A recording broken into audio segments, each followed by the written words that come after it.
বিদেশ থেকে যখন ইনভেস্টমেন্ট আসে, we don't only see it as an investment, বিদেশ থেকে নলেজও আসতেছে। ওকে।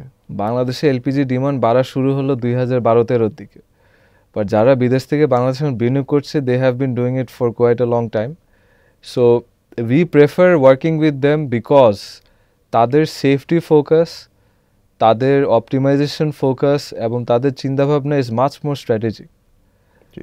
And if we can work with good quality investors, LPG sector will flourish. And by good quality means focus on health and safety, cylinder quality, এবং optimized distribution. এই কাজগুলা বিদেশি কোম্পানিরা যখন বিনিয়োগ করছে বাংলাদেশে, they are following it. Obviously, we have been following it. So it's good to work with them. It's very exciting now. তাদের সাথে আমরা কাজ করতে পারছি। We speak the same language. We speak the same business language. We understand what to do for Bangladesh. এবং আমাদের সরকারের সাথে আমরা যখন বিভিন্ন এলপিজি নীতি নিয়ে স্টেক হোল্ডার এঙ্গেজমেন্ট করি, it's good to work with them. We get good feedback also.